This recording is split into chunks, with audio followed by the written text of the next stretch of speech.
Today's title is How to Conceptualize and Formulate Your Volunteer Strategy. It's a highly pertinent topic for a number of our SSAs, and as you're going to hear today, an effective strategy is a very powerful tool for an organization to utilize. We have a wonderful selection of guest speakers who you're going to hear from throughout the morning. They're going to be talking about how they developed their own volunteer strategies, how they mapped that to their own organizational strategy, the wider picture, how they got buy-in from stakeholders, and a number of other areas that are pertinent to you. We're celebrating this event in conjunction with International Volunteer Managers Day, which happened 10 days ago on the 5th of November. We'd also love to celebrate the fact that we've got so many of you here in the room this morning. This is actually the first in-person event, or the first in-person volunteer managed network session that NCSS has been able to host since the pandemic. So thank you very much, all of you, for turning out this morning. It's lovely to see so many of you today. Yes, thank you. Now, a little bit of intro to the Volunteer Management Network for those of you that may be attending for the first time. The Volunteer Management Network hosts 4 sessions throughout the year. We're in session 2 today.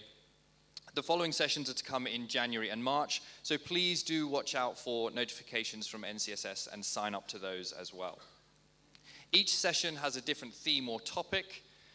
The objective is to gather you guys as VMPs in one place so you can learn and you can share and connect with each other. To those of you that were latecomers or just popped in during that breakout session, a reminder that the title of today's session is How to Conceptualize and Formulate Your Volunteer Management Strategy. Okay. An effective volunteer strategy is a really powerful tool for any organization. It defines the objectives and outcomes of your volunteer management function and is tied back to your overall organizational strategy.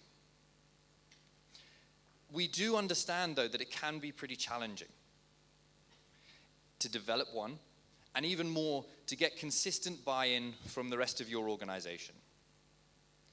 So through our session today, we hope to give you an insight through our guest speakers in how they have tackled the challenges they faced and how you can take lessons forward that are applicable to you in your own organizations. Throughout today, if you do have any questions that you would like to ask our panel, we'll have a session later in the morning, there's a QR code on the screen now, and there's also a printout on your table.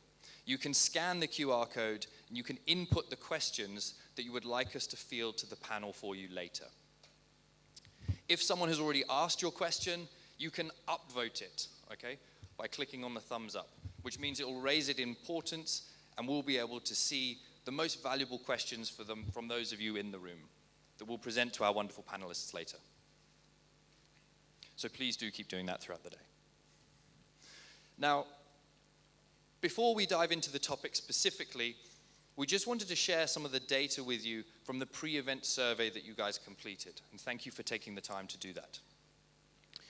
You were all asked whether your organization has a defined or documented volunteer strategy, and you'll be able to see that there's about a 50-50 split from those of you in the room. Some of you do, some of you don't.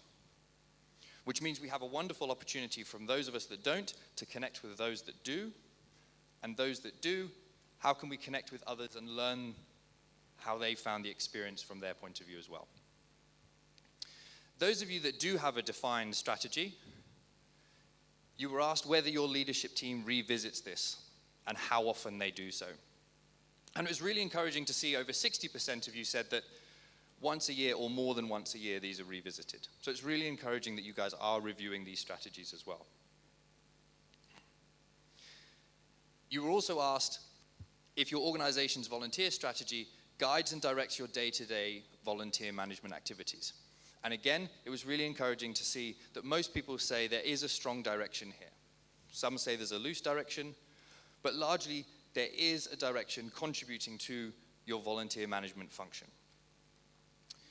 Now, there were some key standout areas from the challenges that your organization faces in actually coming up with a defined volunteer strategy. So some of those are going to get addressed by the speakers today. Lack of manpower and capability was the key standout challenge that you guys face. Lack of insights on relevant trends, and the lack of clarity on contents. So those are the key jump outs for us today. Finally, you were also asked around what support your organization needs, and there was some consistency here as well. Most of the support requests are around capability building, tools and frameworks that you guys can take forward. So again, we do encourage you to ask your peers in the room today, put the questions into the Q&A to focus on some of these areas that you can tangibly take away and help you moving forward. Please welcome Karen. Good morning, Ms. Amy Hing, as well as esteemed guests, and also friends and colleagues of NCSS and the social service sector, and of course the elder care sector. Very thankful and honored to be here to share our humble experience. From the Singapore perspective, we handle volunteers close to 1,000, of which we have 400 dedicated committed ones. We serve 11,000 seniors across Singapore and scaling up to 26,000 by 2030. All right, so all of us here are volunteer managers. We are no strangers to volunteerism. The slides will present very much fundamental frameworks which will add on to you, the case studies, as well as some personal experiences and work experiences, both of Lions Befrienders, as well as some international exposure or experience that coming across. The why, we will not delve into it. We're all very familiar. Simply, we need volunteers. Why? For us in elder care, we're looking at 1 million seniors, previously coming up from 200,000. We have scaled 5 times. By scaling 5 times, does it mean that our workforce scale 5 times? No, because we scale 5 times, who's going to pay for the additional workforce coming to elder care sector alone? Taxpayers. Do we want, in Singapore, it's not a welfare state. Any more addition taxes will come not just from your GST, but in the future from our children and our generations of descendants. We have to keep our resources allocation optimal and to conserve resources for the next generations, just as the previous generations kept for us. For seniors in Singapore, we have to serve them, 1 million of them, because they moved us. These are the people who moved Singapore from a third world to a first world in 1 generation. Okay, so the why is very clearly. Now, first is resource augmentation. Very clear, as mentioned earlier. Scalability. We grew from every organization here, I'm very sure, we grew from something small. We didn't inherit much. But as we grew a small outfit to a large outfit and across more places, perhaps some of you have gone international. I know SIF is here today. So we do that. How are you going to scale? You can only scale if you have a very clear structure. Structures evolve. So answering the questions, how often does Lions Befrienders review our volunteer management strategy? It's organic, at least once a year. But every time as we looked at it, things shift within the structure. So there's refinement for space. The third one, why we do this, is diverse perspective. We've had volunteers. Now, maybe I'll put it the other way. In terms of spectrum of volunteers, age, you have children, teenagers, the life phases, working population, which definitely causes a dip in the volunteer numbers. All of us volunteers will know that the bathtub effect happens after they join the workforce.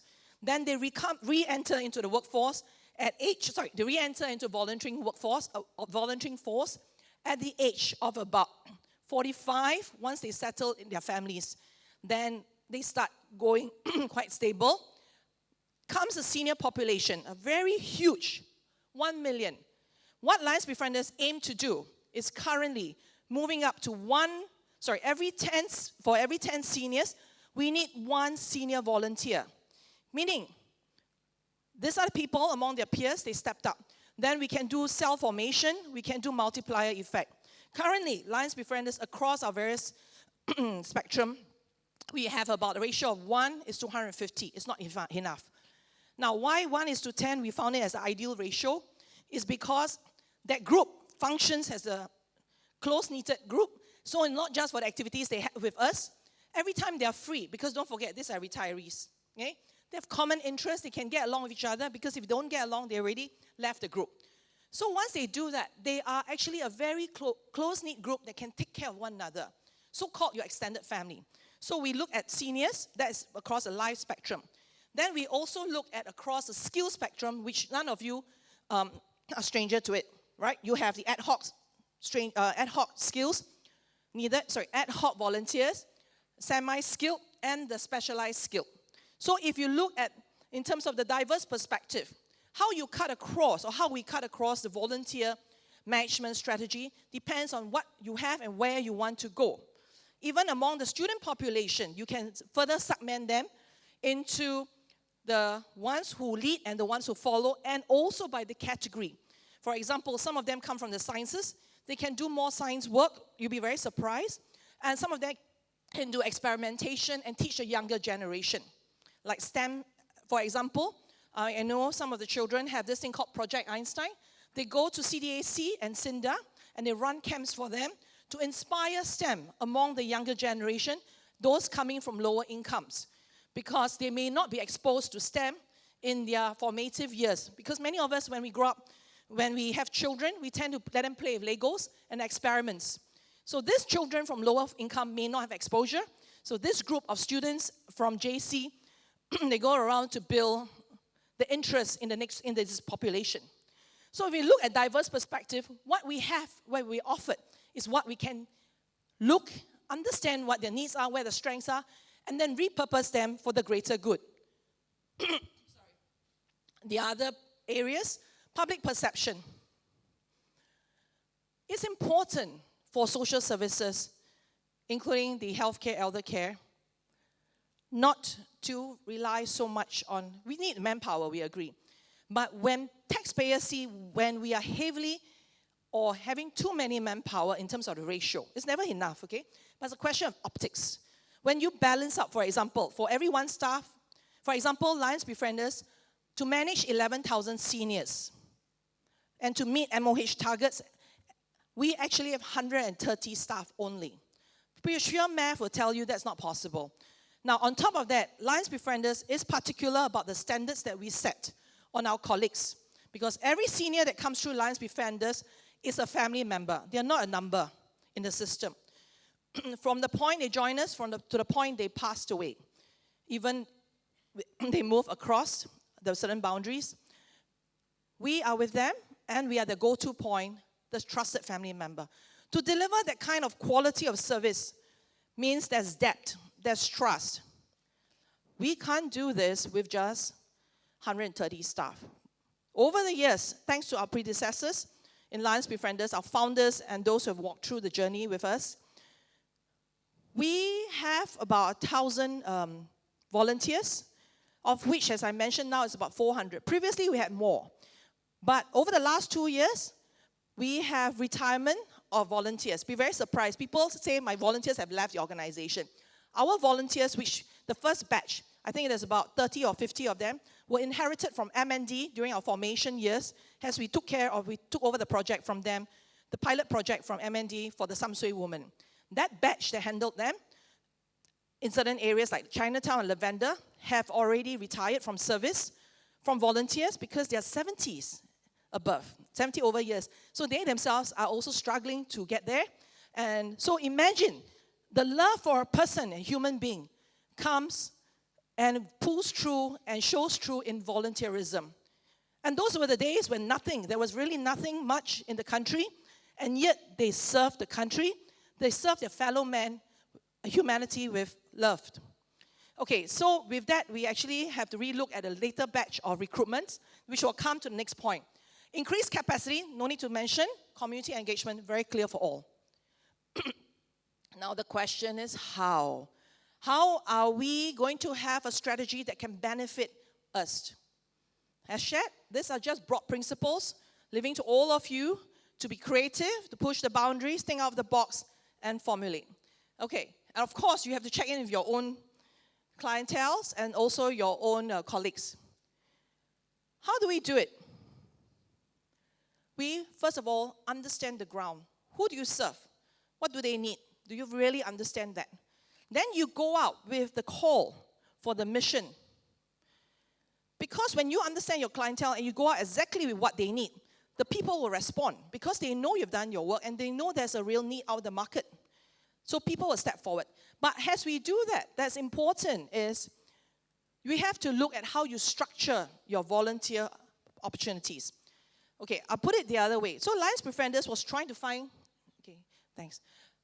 Alliance Befrienders was trying to find jobs for seniors. We started a project 2 years ago. And we couldn't because people were saying seniors need the jobs. We have jobs for them. We have partners coming forward.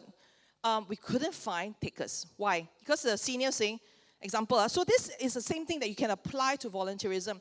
It's like, oh wow, so many hours, I still have to travel, etc., etc. So realize the resistance to taking up volunteerism is the same.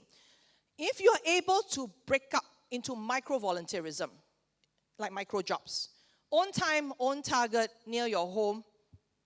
Example, if you have housewives, in between while they send the kids to school doing the housework and picking up the kids, they have a break of 1 hour to 2 hours, either personal time, or they can run errands for the neighbors, or they can babysit for a short while, or elders sit for a short while, helping the caregivers of the elders to take a break. Same thing, you can also look after the younger ones. At the same time, there are two ways. You can look at it as micro-volunteerism, etc. Okay, if the family needs it, of course, then we'll steer towards a micro-job. Now, what is the definition of volunteerism? When in 2016, because I was an MVPC then, we reviewed the definition of volunteerism per UN's definition. That time, and now we can't find it on the website, it's been taken out. That time in 2015-16, it was said, volunteerism has 3 criteria, one of which is basically there is no monetary reward. There is only reimbursement. Today, you look at volunteerism, it's about earning credits, paying forward. So the other way you look at volunteerism is very much the criteria or definition of volunteerism. What is volunteerism to you, to your organization? It will differ. Because there is no more guidelines on the UN website for that. It's been taken off quite a while. Which means your volunteer strategy has to remain relevant. It cannot stay what happened like 2015, where it says volunteers cannot be paid. Question is, how do you define payment reimbursement? For us, food, transport can be considered reimbursement. It's not paying them. Some places, they define it differently. They define it as micro-jobs, and therefore you have to pay. So how you define is something that's important. I don't think, while it's always good to leave it to the national policy makers, but honestly, it will go through too much debate. And there's too many perspectives on what can be done, what cannot be done. So we suggest that on your own, you decide with your board, as well as your colleagues, what is your definition of volunteerism? It's important. Define it, then you can find the people, and the right people will come to you. In terms of the elements of volunteer strategy, I'm sure all of you have this, just a rehashed, okay? It comes in many different forms, but the gist is mission and objective. Why is the organization established, and why do you need volunteers? It's not for fun. If we can't even bring that mission or objective out, why should people come to join you, volunteer? Today, we are no need of volunteers. We're no need of organizations. And in fact, we are competing within a lot of ground-ups. There's a lot of ground-ups movement coming up. Why? It's been out since 2001. 15 was the first year, I think MVPC started the work in establishing the network of ground-up initiatives. Today, it's actually exploded, especially during the COVID period. Now, question is, why do they set up ground-up initiatives? Why don't they just join an organization? Obviously, the volunteer opportunities and the understanding of organization of what they need for volunteers has changed or doesn't meet their needs. That's why they set up their own. So there's a huge proliferation. But the question comes, with proliferation, there comes a lot of overlap, there comes a lot of duplication of resources. So that's the part you all have to consider, or we have to consider. So moving on to needs and assessment, what do you need? What do you need for your programs? Recruitment, straightforward. How do you go? Now, there are many ways to do it. Either you do it by yourself, or you aggregate, or you find a partner. MCCY has established volunteer centers, a very useful resource for the region. So how do we say it? I think this was during Chan Chun Sing and Tan Chun Tan's time when they wanted to do this.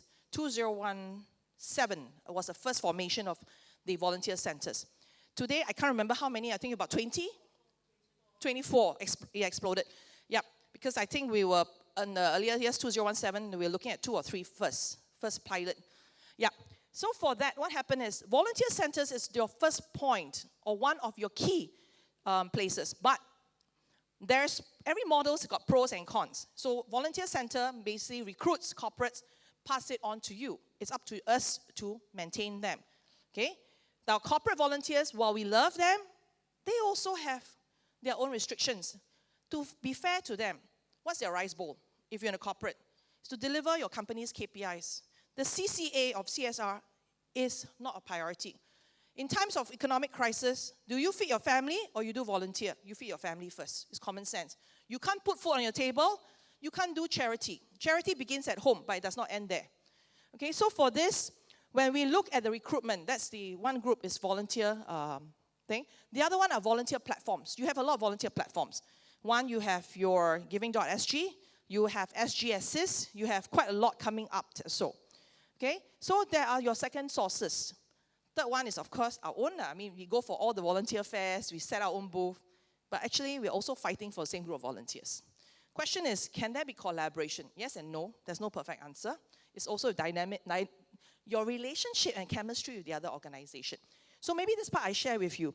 So Lions Befrienders is appointed by the Prime Minister's office, or a division of it, to lead the consortium to do mental health called SafePort at Queenstown. It went to our 3rd year already. We had 2nd year celebration. Okay, so for that, we deliver mental health, we build ecosystems. So at Lions Befrienders, we build ecosystems. And so happened that we have the components to help us to extend to other partners. So giving you a case study. So what happened is we were asked by the MP of the area to form a counseling unit, a counseling center. We're like, no, we are not going to sit down there and wait for people to come. That is not LB's policy. LB's policy during my term office, it has to be modular, agile, agnostic to systems, processes, people, technology. We go to where the people are. So for that, fortunately for him, he came in with a van. So we had brought in our AI systems, and we only have 3 counselors. But through the consortium, we have 200 counselors. And we mean counselors, we mean legit ones. They must at least, by LB standard, we are very particular on quality. We need them to at least have a diploma or degree or master's in counseling. If not, to us, we are considered befrienders. Wellness befrienders or the regular Lions befrienders, okay, to serve different port. Then what happens with that consortium? We have AI technology. We go into the community. And during COVID time, remember, everybody wears a mask. We use AI. It won't be successful if the person doesn't remove a mask. So we go into the van. Okay, they do the screening to do early detection of mental health. The AI system, we are the first in Singapore in the social service sector to use AI in 2020.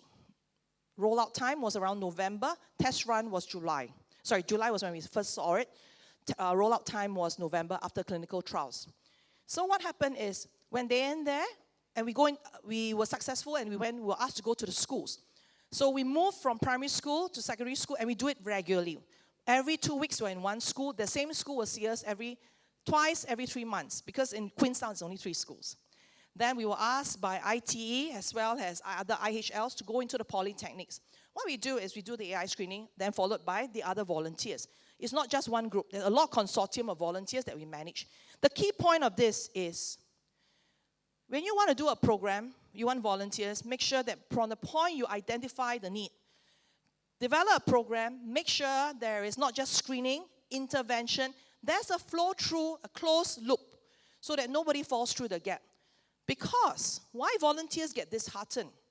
After you recruit them, during recruitment, they'll tell you, no lah, I work at the other charity. People help, but then after that, they fall through the gap. Only 1 minute, sorry, I'll speed up. Okay, so for those kind of things, what it means is that there must be intervention and there must be feedback loop. Basically, close the loop so that people do not fall through the gap again. So if we do volunteerism, the question comes, if we help the person today, tomorrow is still asking for help. I mean, tomorrow as in maybe 1 year, 2 years, that sort of things. When we do volunteerism, there are a few reasons. One is a tactical, to fill in the gap. The other one is strategic, so that we can help them break through from the vicious cycle, poverty, or for example, letting the children from the rental flats break through from poverty cycle, be able to not just with the family own their own homes, have a good job, okay, or head up their own businesses, etc. Be financially independent when they reach the maturity stage, adulthood, etc. No longer following the footsteps of their predecessors or the family. For example, family incarceration, their children of incarcerated ones, they no longer follow the footsteps of the parents, whether it's drugs or whether it's crime. We break free. That is called moving out of the poverty cycle, or moving out, breaking free from a vicious cycle. And with that comes the beauty and the love of volunteerism. So with these things, this is our structure, okay? I'll go back. I think I'll focus on this few. The other few slides, I think we'll just skip it. Okay, so we have screening, selection, engagement. Key one is orientation. During orientation, it's okay to sift out those who do not feel for your mission. It's okay, right? In marriage, you can only marry one, right? I mean, at the point in time, okay? So, yeah. So for that, same thing. You only make sure that they're loyal to your mission, okay? They feel for you. Then they can work for you and work with you, okay? So sifting out and orientation is a time both partners in the matchmaking decide whether you want each other. It's fine, okay? Part ways gently and nicely. Okay, then supervision and support. For us, Lions Befrienders, when we do the supervision of Befrienders with the seniors, it's very time consuming. It takes over 3 months. One staff to handhold 3 or 4 is so in other words, the time and effort coming from the volunteers, it also affects our morale of staff. Some of the volunteers don't turn up, we strike them out. We have to, okay? In other words, we are clean and clear about who we choose. It's the same time in marriage, right? You cannot just choose anybody. Be very clear. Only when there's a clear marriage, the fruits of the labor of volunteerism will blossom. In other words, you can choose. So LB has dedicated volunteers. We also have a lot ad hoc, like the school children. They come in once a year. It's fine. We know they're only once a year. Corporates once a year. We use them for once a year. We work with them once a year, and that's it. It's fine, okay? Among them could be 1 or 2 out of 100 that will say, I want to do more. Then we take them for the orientation. In other words, go according to what the needs. This is not new. All of you have heard this before. Okay, supervision, support.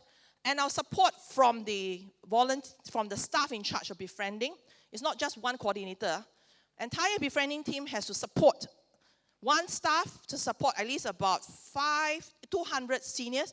200 seniors, and the range is about 10 volunteers. 10 volunteer leaders, okay? Then they have their own cell group formation again, all right?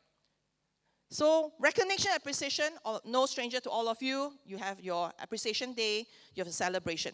Okay, I'll move on. Risk management, there are risks. Some volunteers like to be Indian chiefs.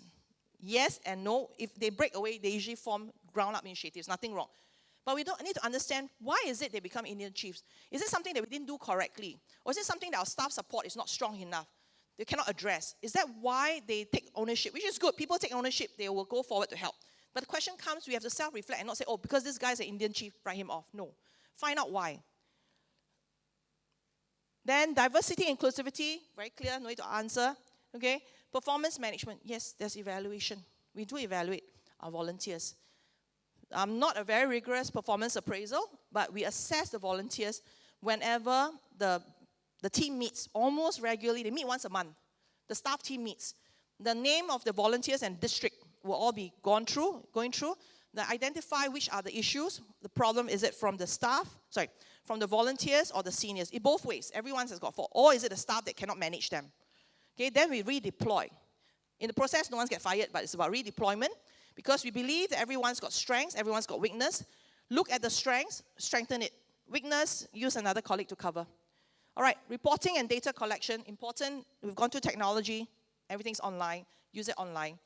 Comes with a problem with also, when we first started, over the years, some of our volunteers don't want to report back. But we always tell them, when we work with seniors, we're not just looking at them being happy. We look at them being holistically developed in line with the World Health Organization, in line with AMOH strategy. There are 8 components. Social, being happy, engaged, is only one, although it's a core. social, emotional, mental, physical, spiritual, finding a purpose in life, financials, and also one-way micro jobs. So reporting and data, don't undermine it. Okay? Now, the other one is connection. Alignment, okay, to your strategy as mentioned earlier on. Then your appraisal has mentioned. The review, you need to give them feedback. Just as anyone who works with you, even a teacher in school will give feedback to the student. How is it that for volunteers, we don't let them know? We first of all do it very gracefully with appreciation. They need to know they are being appreciated. So we thank them for the time, just suggest that you've done well in these areas. We are very appreciative, got very good feedback. Okay, perhaps we are going to consider other areas, maybe reporting.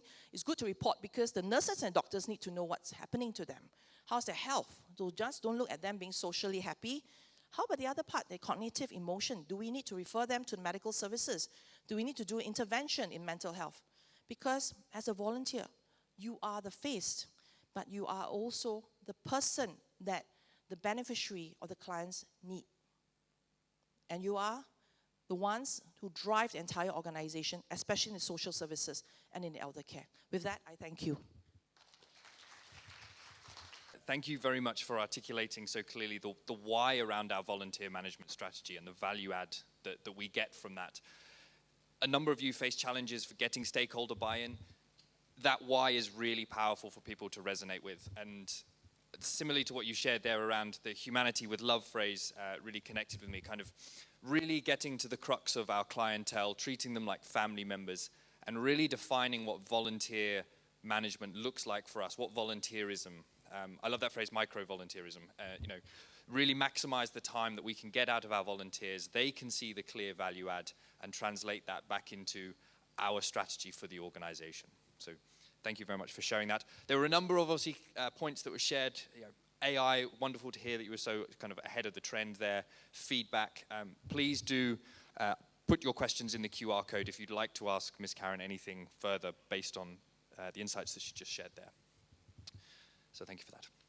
Our next speaker, I will introduce Colonel Jerica Go, or Miss Jerica Go. Okay, she was actually the first female colonel in the Singapore Navy, which is an achievement in itself. But she's here today as director at Nexus for MINDEF. Now, they have a very key role to play in strengthening the public's commitment to defense. Okay, through total defense and nation education programs. So I'm going to hand over to Ms. Jerica Go. Please give her a warm welcome. Thank you very much. Oh, okay, thanks. Morning, everyone. I'll just start right away because after me will be the tea break. Can I have a show of hands? Anyone else from MINDEF here? Other than my colleague Annabelle as well as Janim? Anyone else? Anybody wonder why MINDEF is here? I also wonder, so we just figure together, right? Nexus, like what Chris mentioned, we deal with national education, total defense. There is a group of us that also does community engagement, and we have oversight of the Defense Collective Singapore that outreach to public through our museum spaces. So that's where we sit. We do have some volunteer programs, but I must say MINDEF is very big. MINDEF, SAF, very big. And it's many different departments as well as units running those volunteer programs. What I'm presenting here represents my perspective of some of the programs that we have. It doesn't represent the whole of MINDEF, SAF. Okay, next slide. So, in case you fall asleep, this is the 5 takeaways, and then after that you can zone off if you want. So the takeaways, clarity of purpose to me is important. The focus on volunteers, being data-driven, going with the flow, and joining forces with the rest. I think Karen actually spoke about some of them as well. So those that are already there, then I will just skip through very quickly. Okay, next slide. So this one shows the volunteer mapping of MINDEF SAF. Last count, I think we have about 2,500 volunteers across different organizations. What I mean is, whether you want to see it from the uniform perspective, uniform group perspective, we have veterans, ex-regulars from the service. We have the SAF Volunteer Corps. This one is mainly to recruit those who are not liable to serve a national service to come and join us in a uniform scheme to contribute as well. So they get deployed, for example, as security troopers, they get trained to do so. So we have about 1,000 of those, so it's quite a large number. You look at the middle part, that's the MINDEF volunteer boards. And these are really the expertise groups to serve in based on their capacities, because they know comms very well. So they serve, for example, on the StratComs board, medical advisory board for the doctors. Then we have the tech boards as well. So we have many, many boards. And the secretariats are from the different departments. Over at Nexus side, what we have is we have oversight of the Defence Collective Singapore board. So those boards are made up of some ex-official as well as civilian partners that we have. So we bring them to the boards. Then you also have non-uniform ones, for example, at SAFRA committees. We have a lot of SAFRA cup houses, and they are served by committee members made up of civilians as well. And we have, even event-based volunteers that come to join us. Anybody from Hardware Network here? Okay, anyway, they participate with us at the National Day Parade annually as volunteers. And you can see them, rallying people. The other one, if you look at those within the red circles, those are the ones that I'm more familiar with Nexus, because these are the ones that help us to strengthen commitment to defense through the different programs. For example, we have commitment to defense ambassadors. They outreach to schools. They talk to the students where we have programs to introduce them a little bit about what we do, some of the ops and all that. We have, for example, Women's Boot Camp. It was started a few years ago. So really a lot more people have gone through the boot camp, but some of them, we ask them whether are you interested to volunteer, and then if they say yes, we keep them in the list, and we will call them up, and you see some of the things that they do with us. So these are some of the things that I'm going to show you. I'm just showing the landscape so that you know where we sit. I'm going to focus a little bit more on the Advisory Council on Community Relations in Defense as a case, because Nexus is the secretariat for this accord, we call it in short. So later I'll introduce you what's accord. Okay, next slide. So this one is the Advisory Council on Community Relations and Defense, as I've mentioned. 51 members, co-chaired by our two SMSs, SMS Eng Chi Hao as well as SMS Zaki, and made up of leaders across the three different sectors, so the business sectors, family and community, as well as educational institutions. And it's because we see these as very important network to reach out to different groups. I'll explain a little bit later, but they do run a lot of initiatives with us, and this is a long-standing one. We have it since 1984. It has undergone, different changes in terms of how we organize ourselves so that we can outreach better. So this is one that I'm going to use. Another one, next slide, is a pilot project that MINDEF worked together with NCSS as well as MVPC. This is done very recently only. We met up in May, thought that it was a very good initiative to really have a way to match the demand from the SSA as well as the supply, whether it's from corporates or public agencies. And so we agreed to join. And what happened was between July, and it's still ongoing till December, so about a 5-6 month period, we reached out to our MINDEF staff, convinced some of them to sign up. It's not mandatory, so we managed to get 300 over sign-ups in a very short span of time, organize ourselves so that they can volunteer in 3 different areas. So whether is it as a Comlink Befriender, as a SGA Buddy, or Adopt an AAC. For this, we also only utilize volunteers. So we have a core group of 6 volunteers that join this. I am one of the volunteers. I wanted to say that if asked, I would have joined anyway as a volunteer, but I kind of got volunteered because I joined the first meeting. And who you see here, Annabelle, as well as Janim, they are really, truly the volunteers. So they join us as the core team so that we can organize ourselves to reach out to the MINDEF departments to ask for sign-ups, as well as put up some things. And later I'll show you how we organize ourselves for that. Okay, next slide. So the first takeaway, clarity of purpose. Karen covered in quite a lot of detail already. So, I mean, with the purpose, then we'll know how we can organize ourselves better, who we can reach out to, how often do we want to review the scheme in the first place. Okay, next slide. So for Accord, spoke about it, it's really a channel for the community to provide feedback and lead initiatives. To do so, really, you need to be quite targeted. It's by invitation only, you know.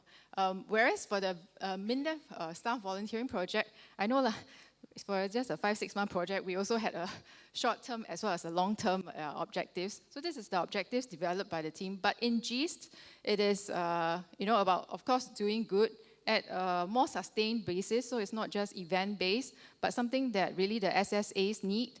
And then we'll go where the demand is and organize ourselves better for it so that we can start to sustain it over time. And the other part of it that may not come out quite clearly, or you know, you don't have to read through it in detail, is also about staff engagement. We think that's important. So, you know, in how we organize the activities, we try to steer people towards doing the group-based volunteering, because I think that then would allow us to engender more bonding and cohesion amongst the team, which I think is important. So you see the three you know, activities that came to us that we organized. Within the core team, we try to steer people towards adopting an AAC as well as going to do the SGA buddy, because they can do it as a group, you know, weekly basis. For Nexus, for example, we have 45 sign-ups within, so about 90% of us sign up for this volunteering over this period. We organize ourselves such that we divide it into about 6 teams. And so once in 6 weeks, we will go to one particular AAC, which is the NTUC one, NTUC Healthcare at the Bukit Merah View. So we will, in the team of 7 to 8 people, we'll decide what activities we want to do and organize ourselves. So it's quite a hands-off approach once we have matched people to the AAC. So for the other departments that have been assigned the different AACs, once they are assigned, then they will liaise with the AAC directly so that they can come up with programs that will work well for the seniors that they are partnered with. Next slide. The other part I wanted to talk about, the second one, is about focusing on the volunteers. I mean, the volunteers also have a day job. It's our attitude towards the volunteers, how we want to partner them, how we can share considerations so that they can support us better.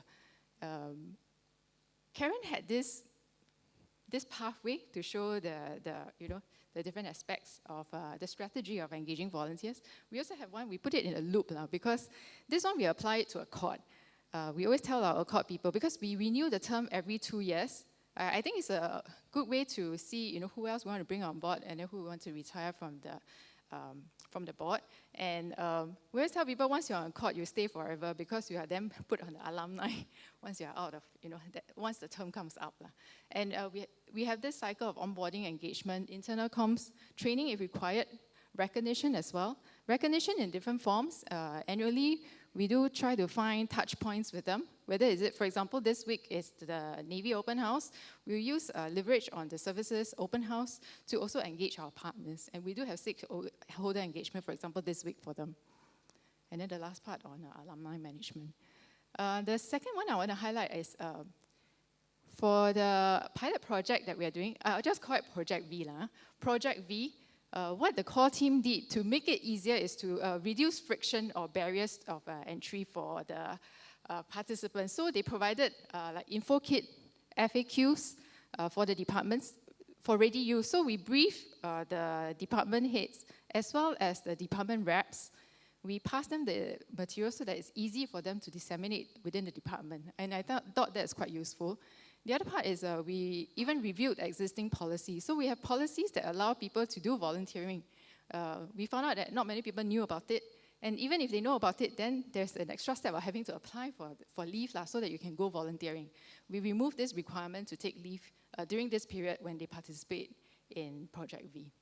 The other part is also support for volunteering activities. What we did was, for example, this week at Navy at Vivo, we also availed some slots for the AAC that we have partnered to bring the seniors to the AAC, because you need to indent bus, right? Or you need to put up the AOR for the bus rides and all that. So we centralize it so that it's less admin overhead for the individual departments. Okay, next slide.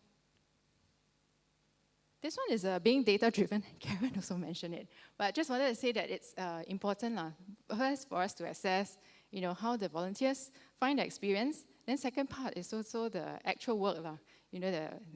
Has it achieved the outcome we wanted?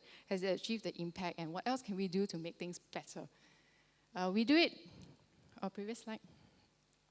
When I say don't focus on the details, that's why it's blur. But we do it, let's say, for example, for all the programs that we run. If we run, for example, national service, info sharing sessions for either the pre-enlistees as well as all the family members, we always conduct surveys to find out whether they find it useful and how else can we do to make it better. And we'll compare the results across. If we organize activities or events for our volunteers, we also check with them to find out whether how did they find it and what else can we do. Even before we started this pilot project, we also quickly came up with a survey to find out the state of volunteerism within MINDEF. And that helped us to better scope in terms of comms and what else we need to do to support MINDEF staff better to do volunteering. So this one shows some of the returns from our officers to do volunteering within MINDEF. A lot of them cited that they have no time, some of them cited that they don't know where to go. And a lot of them indicated that they would have participated if they can do it with their colleagues. So that gave us a lot of confidence to start this. Okay, next slide. The fourth one already, and is to go with the flow. This one I think is most important because, like I said, all the volunteers have their day jobs, right? Everybody have their own, objectives, and sometimes you need to come together, discuss it, understand each other's perspectives. There's also an element of, negotiating, compromising, and going with the flow. So I think we need to be prepared to deviate with some of our plans. And sometimes the plans can even get stronger and better because, we talk to each other and listen to different perspectives. Wanted to share that, for example, for Accord, in the last round when we had the new term, that was a year ago, we decided to do something differently.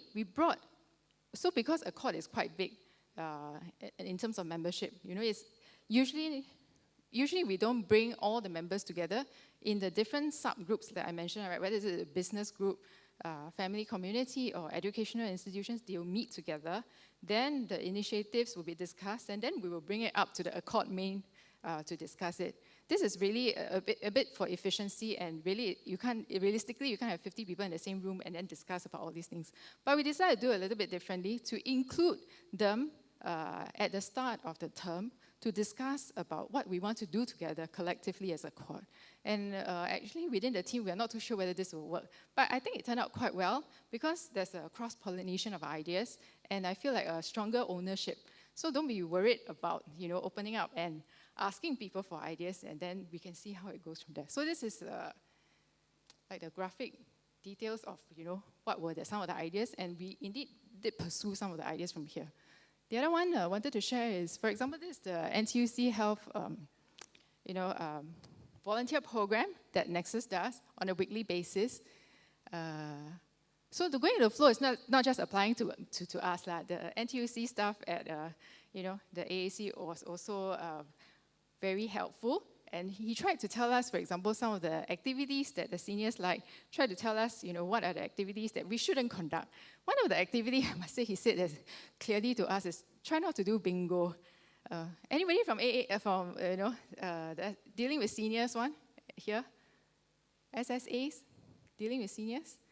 Any idea whether people, do they like bingo? Yes, right?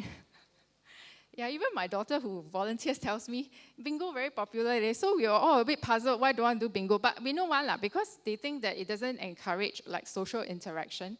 But against the advice by our poor Jacob who told us, don't do bingo, our first activity is bingo. And I went down to take a look. Actually, it was very well received. The seniors were very engaged. And it helped because the staff doing Nexian who was running it was also a very N2 person. And in fact, one of the senior came up to him and said, hey, we came down, I signed up because we haven't played bingo for so long. So that validated, and that's why bingo is still on the program today. So I say, give and take, and then go with the flow helps. So he didn't insist that when he saw the program, he continued to publicize the activities for us. Wanted to show, bottom left, previous slide, bottom right rather, you see a very blur, hand-drawn picture. That one was hand-drawn after one of the session at the AAC, Active Aging Center. One of the senior who asked a Nexian, what are you doing, where are you from?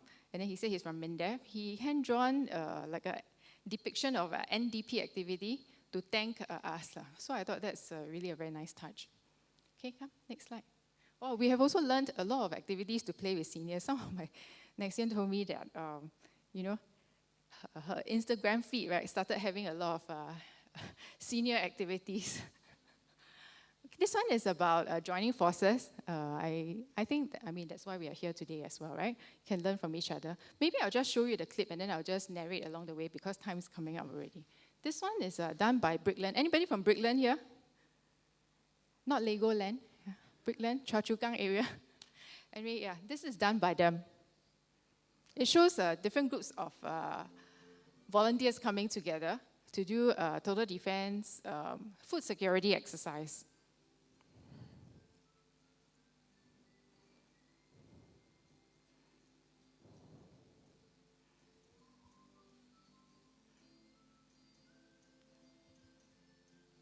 So earlier part of the year, we also partnered them to do a total defense tabletop exercise. And arising from that, coming out from the exercise, they decided to test some of the plans. For example, how they activate a comms network, how they do the distribution. And they did an actual food security exercise. We worked with ITE College West, which is in that area. So the students helped to prepare some long shelf life food. In this case, it's vegetable pies. They also worked with the merchants in the area for some donation of food items. And they tested their distribution points, 6 distribution points across. So this shows some of the efforts. One more minute. Yep, I know.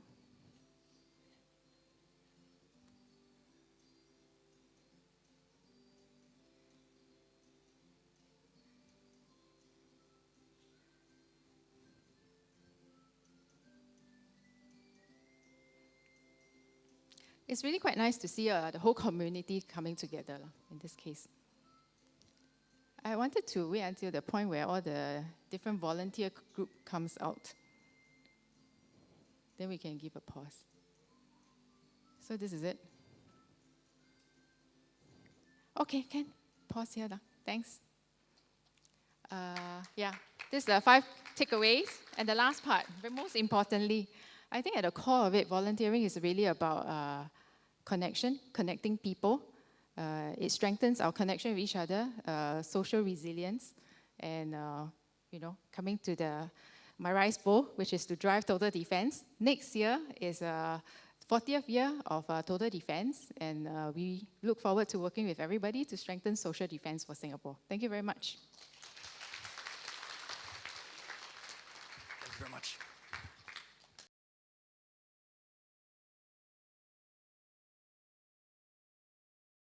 Hi everyone, morning. So I only have 3 slides, but I've got 20 minutes. And I'd really like to share with you EY's journey and my journey. My title says Corporate Responsibility Lead, Social Impact Lead, but what I am is a volunteer manager, just like all of you. So happy International Volunteer Managers Day. Yay! I know, I also pat myself on that day, good job. And I sent out lovely notes to all my fellow volunteer managers across the region that I work with. And I said, it's a very lonely journey, especially a VM in the corporate space, because in every organization, maybe there's 1, there's 2. If you're very lucky, there's 3, right? And so we pat ourselves and we say, I see you, good job, you are appreciated. So to all of you, we see you, good job, and you are appreciated. All right. Oh, thank you. Thank you for the support. So at EY, we always ask, what is the better question? So we always start with a better question slide. And today is your volunteer strategy tied up in business as usual or tied to your ambitions? Which I think is a good question to ask ourselves all the time.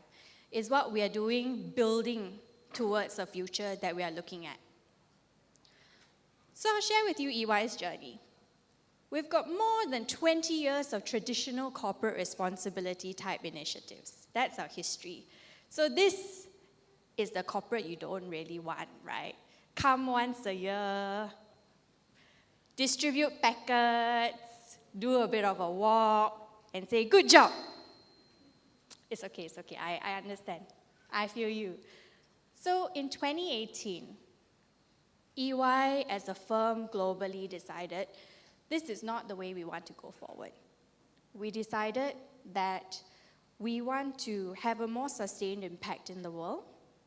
We want to positively impact 1 billion lives by 2030, and we want to do it via EY Ripples. And so what is EY Ripples? EY Ripples has 3 main focus areas.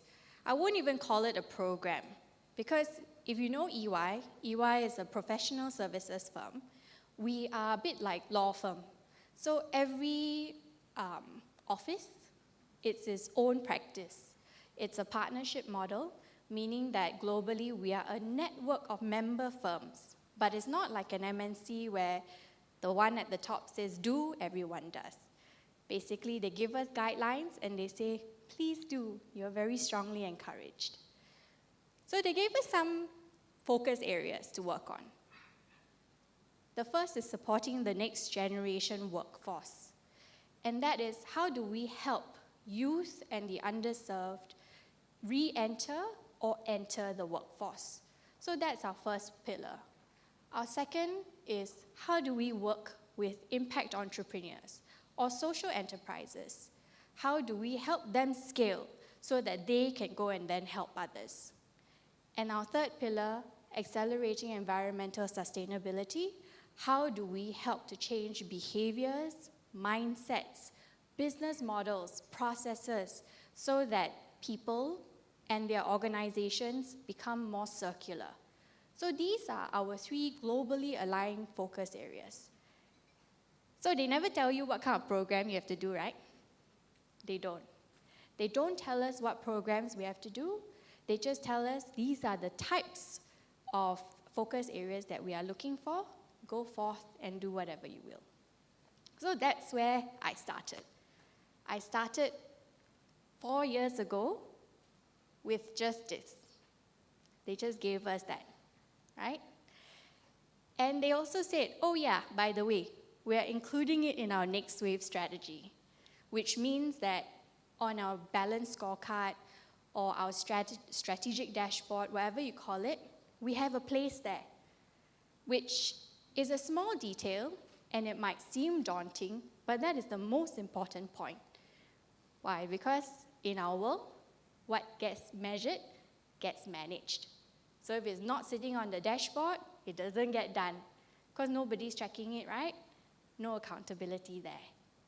So what's important is it's sitting there on the Next Wave dashboard.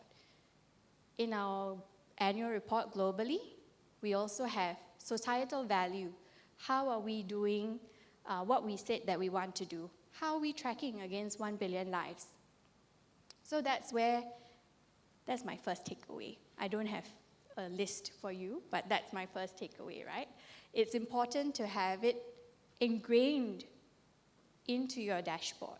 So you're always looking at it, so that becomes your North Star. What do I need to achieve? This is what I need to achieve. And whatever it is really dependent on your organization. So if you keep count, this is the second slide out of 3. So then comes my journey. I started when EY Ripple started in 2019. So in 2018, it was launched globally, But I came into the picture in 2019 when they said, okay, we really need to activate in ASEAN. But we need somebody to do it. So then I came into the picture. And the first thing was, well, where do I start? Okay, how many of us have more than 10 years of volunteer management, social service experience here? Can I see a show of hands? More than 10 years. Aya, don't be shy lah, this all your people. Who? Come, bravely. Yeah. Kudos for hanging on that long. Who has 5 years or more?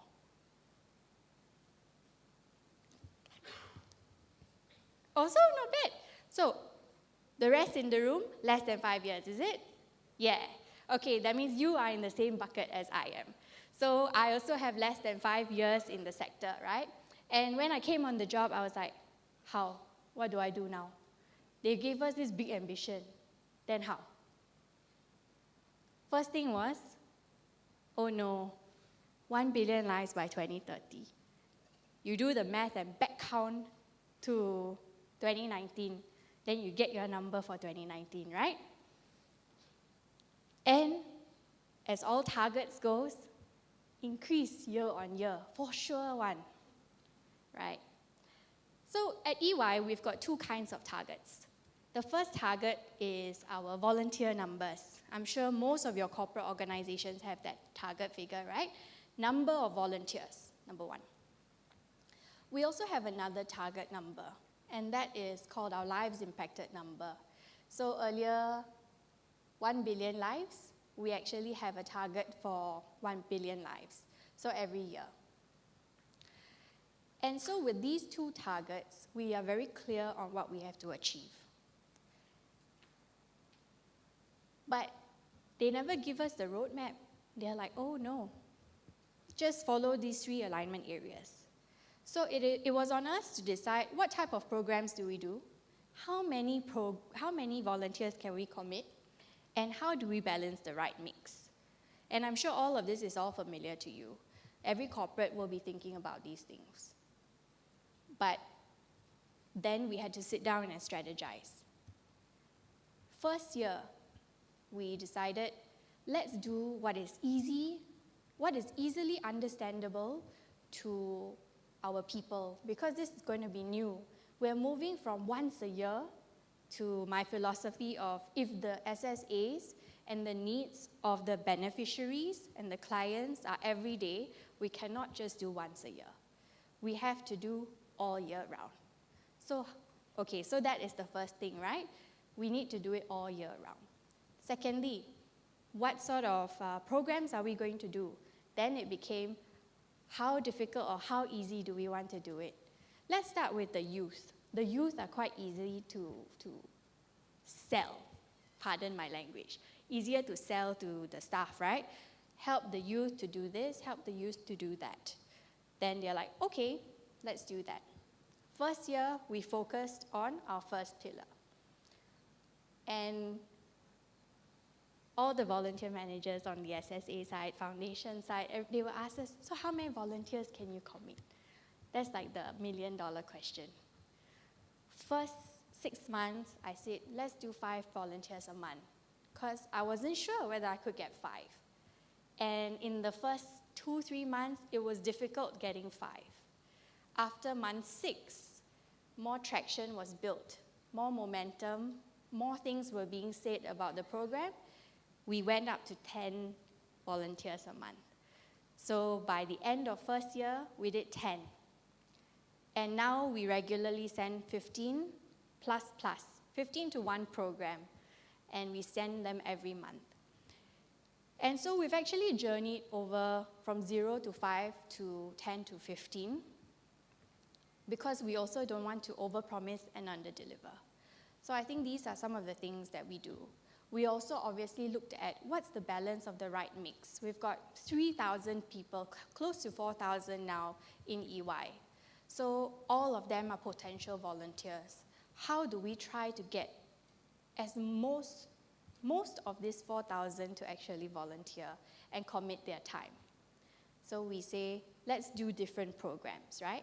So across the 3 pillars, we have actually different programs that cater to different levels of seniority, different types of programs.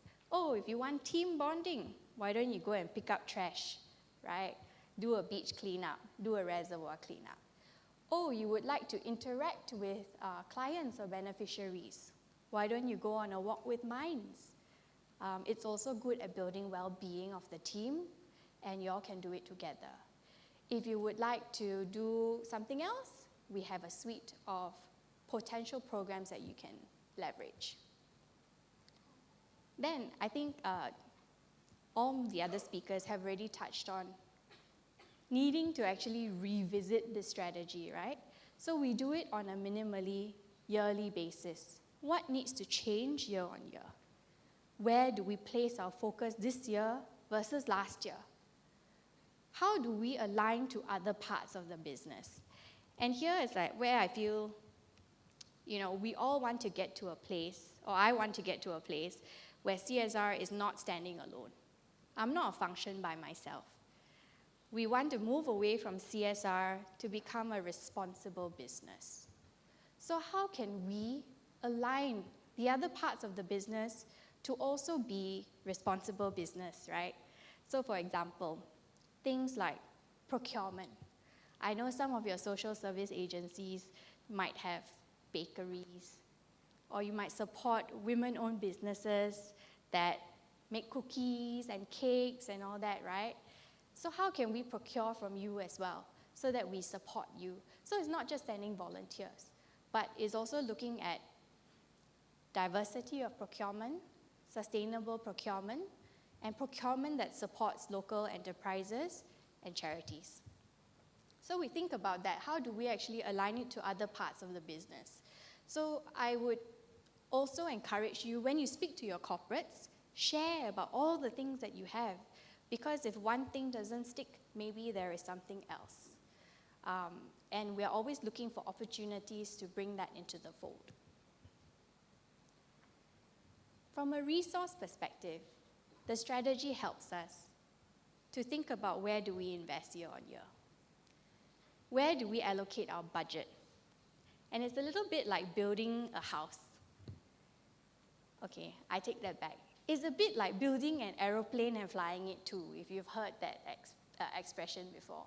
And we use it all the time because that's what we're doing. We're trying to build the aeroplane and fly it, right? We're trying to do so many things at the same time. But where do we invest today that can take fruit tomorrow? What are the shorter term investments and the longer term investments? What's the low-hanging fruit that we can grab easily? So those are the things that we need to think about when we look at resourcing. I am the only person looking at corporate responsibility at EY. I was looking at my dashboard earlier, and from July 2023, means this last July until now, Singapore has had 700 plus volunteers, and the year is not over yet. We still have a couple more months to go and a couple more events, leading up to things like Giving Week. So that is my current volunteer strength for the first half of our FY. So we are July to June of next year. So hopefully by next year, I will maybe hit 1,000. I won't say double because actually knowing the nature of my business, majority of my folks are auditors.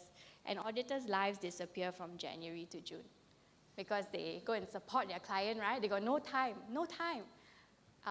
And earlier, I think one of the things was no time, right? So no time is a thing for everybody. So I know that when my peaks and my troughs are for my staff. And from there, I also have to plan the volunteer activities. We tend to get a bit heavier from July onwards because we know that from a resource perspective, we don't have as many volunteers from Jan to June. So our plans sort of have to ebb and flow accordingly as well. The last one has already been talked about. Things like keeping on track, achieving our goals. We need clarity. We need to be sure. So we need to track. Again, going back to what gets measured gets managed. If we don't know where our volunteers' numbers are, if we don't know what our volunteer experience is like, if we don't know the impact of the volunteers on the social service agency is, we don't know how well or how not well our programs are going. Because at the end of the day, when we do our revisiting of our plans, of our strategy, we do need to think about it. Do we continue? Do we switch some things up? How can we make it better? Or is it just not working and somebody is better placed to be able to do it?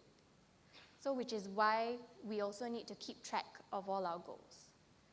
And the last question, the most important one, are we setting ourselves up for future success? So with everything that we are discussing, we always think about, is it now, good for later? Good for now, good for later. Or good for now and good for later, right? So these are, even if it's not good for now, like more work now, but later it will come to fruition, then is it something worth investing in? If the answer is yes, then go ahead. So these are some of the things that we think about. And I would encourage you to put in your questions, if you have specific ones, into the QR code so that you can ask us later on, how do we actually execute. Now let me see. I have not been given the signal for time. Oh, I have. So I will flip through my notes and see whether I have missed out anything. Okay. Earlier, Karen spoke about the bathtub effect. And we see that, right? When they finish uni, they don't need their community hours anymore, then they drop off. And that's when they come to us as corporates. So that's where we feel like we play a role, right? How do we keep up this thing?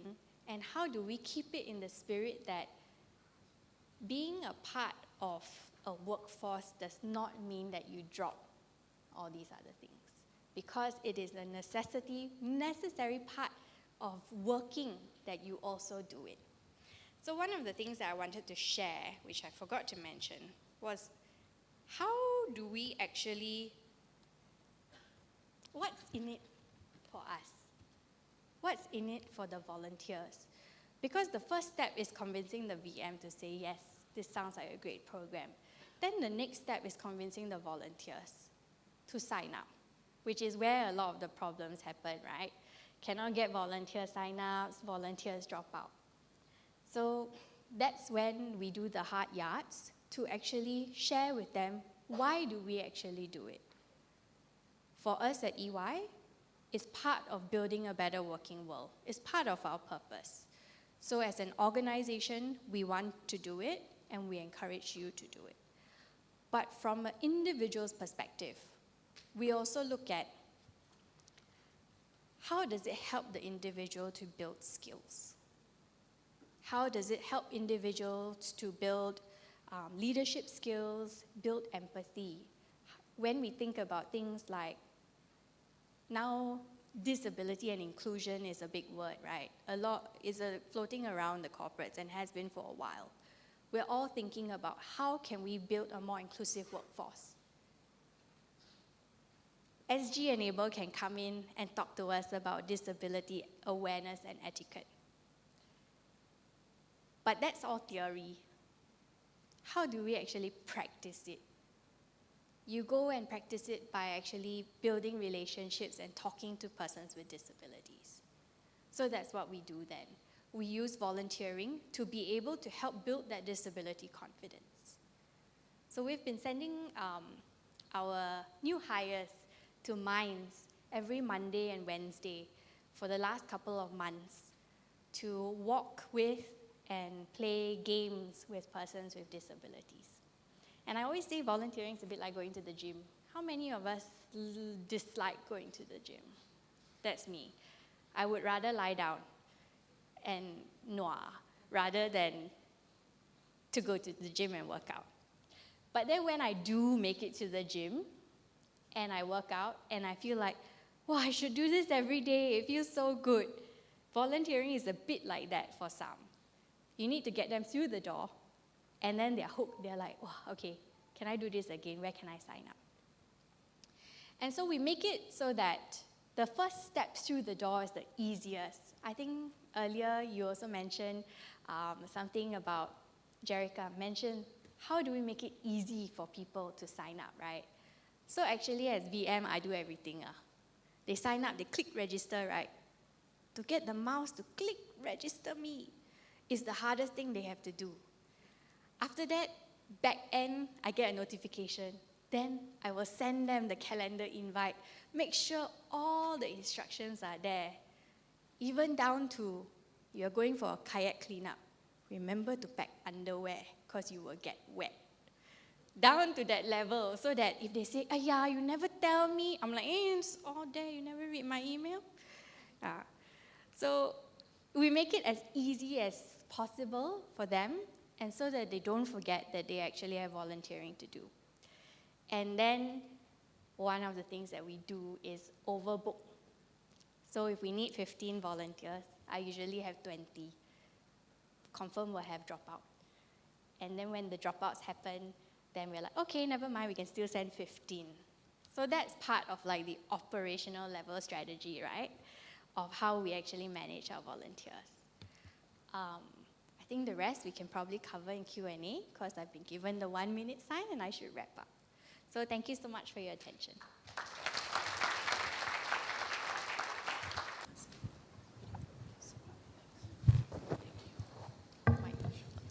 Okay, a very good morning to everyone once again, and on behalf of NCSS, just want to say once again, thank you to all our volunteer management practitioners for what you do every day as we, leverage on today's networking session to also celebrate each and every one of you for what you do across various sectors. So once again, thank you so much to our speakers from the 3P organizations representing public, people, and private.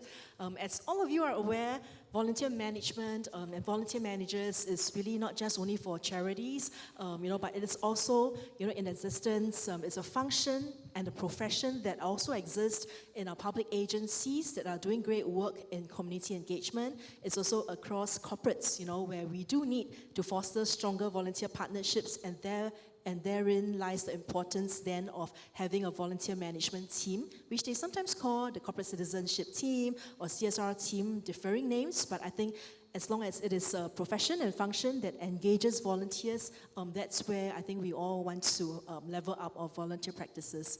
So keep the questions coming in the Mentimeter, the QR code, which is also on your table. There's a folder, I think it's folder number 1. Folder number 1, there's a QR code. So feel free to scan the QR code and pump your questions in. But I'll dive straight into the questions and, to perhaps start off, talking about, as we talk about volunteer strategy, which is super important in giving us the compass to guide all that we do every day. I want to talk a little bit about how volunteer culture in relation to volunteer strategy is what our panel speakers have shared. So as the quote goes, by Peter Drucker, culture eats breakfast for strategy. So I want to pose this question to our 3 panel speakers, and anyone can take this question. In formulating and conceptualizing your volunteer strategy, which you shared with us earlier, who were the stakeholders that you needed to talk to, get the buy-in, in order for the volunteer strategy to have the support of everybody in the organization? Ultimately, it needs to be implemented by various teams. So who do you speak to? How long did it take to do that? And so that we can get some guidance on how to embark on one if we have not, or to build a stronger one if we do have an existing one. Karen here. It's a very important question. So for us, we look at the holistic list of stakeholders. Put it simply, the needs come from the beneficiaries or the clients. Then who are your potential stakeholders? Includes your board. Also, this management and staff team, because that's before alignment. Then very broadly is people whom you think can support you. The pitch to them is very critical. And from there, when you do the early pitch, you know whether your mission is, or your volunteer mission is clear, because you're actually testing on them as well. So once you test on them, the response is not good, you have to go back to the drawing board and refine it. That's assuming you are starting from scratch. Or actually, if you're halfway through doing a restructuring, that could be a way to look at. Thank you. Thanks, Karen. I'll go from the Project V case. That one, I think, quite clearly the demand is already set, as in there is a demand, so that's good. And we think that because the demand's aggregated, whatever we do will be impactful and meaningful, so that's one part. Bosses are also very supportive. I would say that you all are very smart, approach our DS directly. So our DS is very supportive, and when we go to the management meeting, we also got very strong support.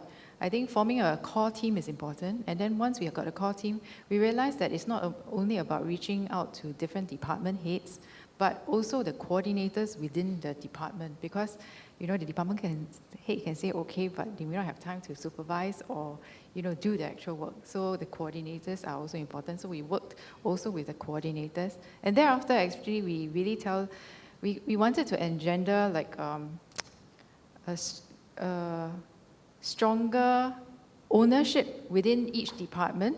So we didn't want to micromanage, and also it's from the practical perspective of, because the core team is small, so we let them have the agency and decide what they want to do and how they want to go about doing it. Only tell us if they encounter any obstacles or problems, and then we'll help to resolve for them from the core team's perspective. So that's the stakeholder groups that we have. For the long-standing one, like Accord, I would say it's not just up to the PS, but one stakeholder group is also our minister. Because remember I said about being very focused on the volunteers. So in every 2 years when we have to review the membership and decide, maybe which particular groups or stakeholder groups network that we want to reach out to, and we want to refresh certain members, we don't approach the potential, person that we may want to bring in first. We actually clear it all the way to minister, and then we approach them. And if they reject us for whatever reason, I'm okay to go and resurface for approval. So I think that's the emphasis we place in putting a volunteer first, even to the extent of having to, approve the potential person to bring in.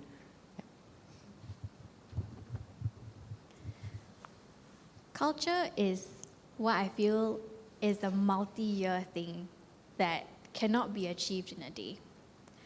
So the main thing is, who are your key stakeholders, like as previously mentioned. Ideally, you would have leadership in there, because if leadership, no support, no buy-in, it just makes it so much harder, right? And of course, there are different levels of leadership. And then I think the next question then is, do you convert the unconverted? Do you spend your resource doing that?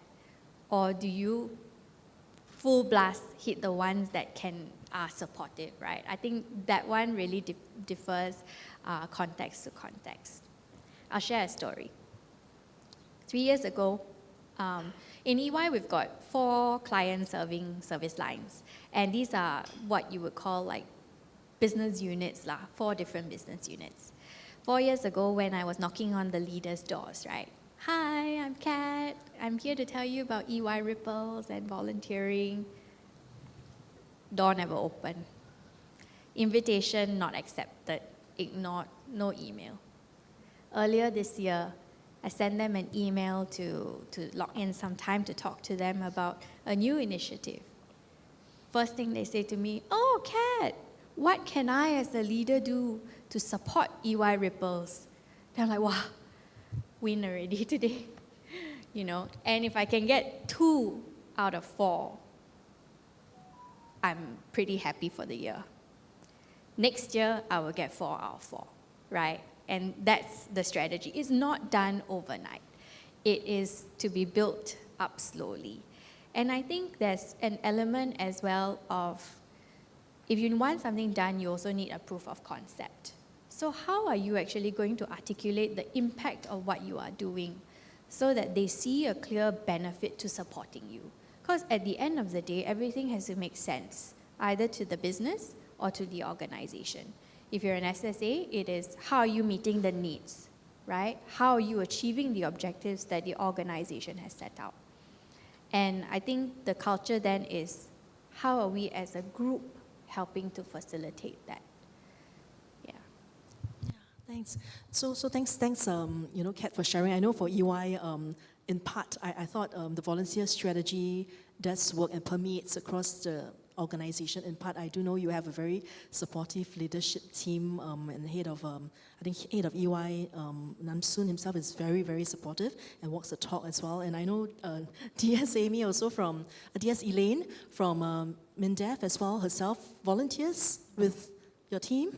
So I think what we're hearing is that, the leadership walking the talk, and of course for us, knowing how to do moral suasion with our senior leadership on board members and subcommittees, and I know Karen sits also on the SATA ComHealth board, chairing one of the subcom that oversees volunteer management.